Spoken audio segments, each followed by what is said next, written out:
Strasbourg NATO summit, President Obama also said, "All of us find ourselves at a crossroads. We have arrived at a moment where each nation and every citizen must choose at last how we respond to a world that has grown smaller and more connected than at any time in history."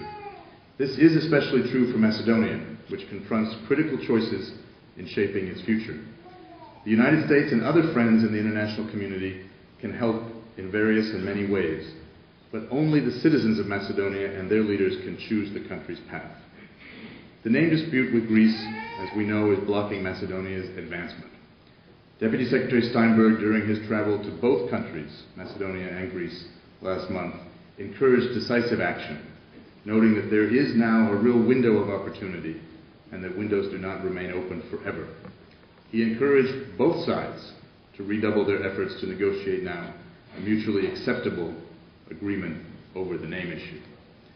Now, everyone understands, and we certainly understand, that this is no easy matter. I think everyone in this room would agree on that. The entire issue raises deep and emotional concerns on both sides.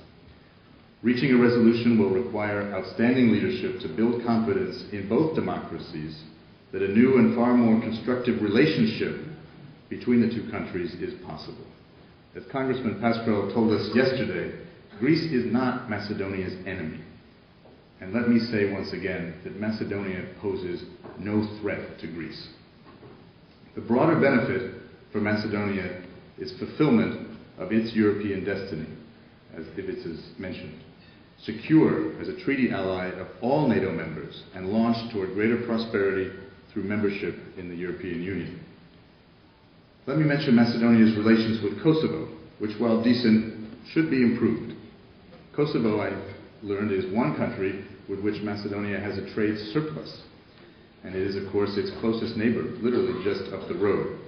I personally remember 10 years ago, when I served in Skopje, that Macedonia showed true and inspiring compassion and humanitarian leadership by sheltering hundreds of thousands of refugees during the Kosovo crisis. That was just a decade ago. And the United States, of course, applauds Macedonia's decision to recognize Kosovo's independence, and we hope that the two countries will move to establish full diplomatic relations quickly. Macedonia can be a keystone of stability in a modern, prosperous Balkan region. And that's an argument I make to my colleagues here in Washington, in addition to my friends and colleagues in Macedonia. Of course, Macedonia should take the steps necessary to strengthen its economy and attract investment, which is still possible despite the challenges of the global economic crisis. Businesses need more than a flat tax. They need stability. They need security, consistent rule of law, and good governance. Replacing a patronage system with a public administration based on merit rather than political loyalty is necessary. Taking on those currently benefiting from corruption is absolutely necessary. Ensuring that the drafting and implementation of laws fosters market competition is needed. Macedonia has a great deal to offer, but if actual and potential investors do not see progress on reform, they will go elsewhere.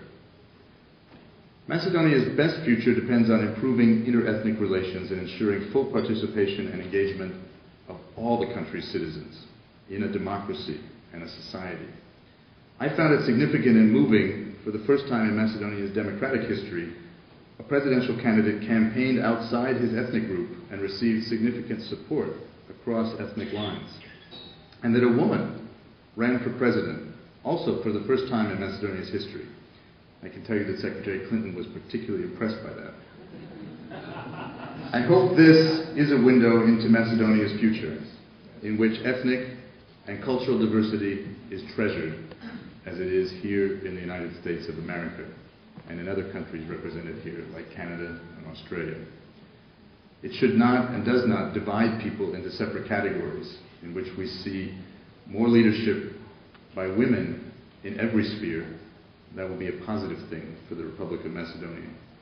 So I've highlighted what I see as the main challenges and opportunities Macedonia faces today, and briefly summarize what the United States government is doing to help. What about the United Macedonian Diaspora and the wonderful other organizations represented here who are working together to benefit Macedonia? It is, of course, natural to sometimes pursue goals that are grounded in history or your own experience in previous circumstances that may no longer have the same relevance. To avoid that risk, I would urge the members of the UMD and other organizations to offer their experiences as Americans or Canadians or Australians and provide Macedonians, their friends, their families, their counterparts, the leaders, clear-eyed advice and support based on the realities that Macedonia faces today in the 21st century. Encouraging the ideals of rule of law and equal treatment under law, good governance, interethnic harmony, and international cooperation. Tackle the problems that impede advancement. I have full confidence that Macedonia will earn a bright future for itself and that the members of the United Macedonian Diaspora will play an even more constructive role toward that goal. Macedonians of all ethnic affiliations, of all religions, do not need anyone else to tell them who they are or to guarantee their identity, as if such a thing were possible. But they do need to develop more constructive relations within their society and with their neighbors. I often tell Macedonians how that is an experiment that is ongoing in this country after more than 233 years. And it takes constant care and constant nurturing. And organizations like yours representing different ethnic groups, representing diasporas, are a perfect model of that. Within the broader European and international community, Macedonia can continue to make a great contribution. The United States remains the biggest supporter of the Republic of Macedonia, and I'm here to tell you that as long as I serve as ambassador, and I don't plan to leave anytime soon, our team will work hard every day to maintain and increase this support in all its forms, from training and equipment to educational exchange, and always with the candid advice of a true friend. Thank you very much. Благодарам.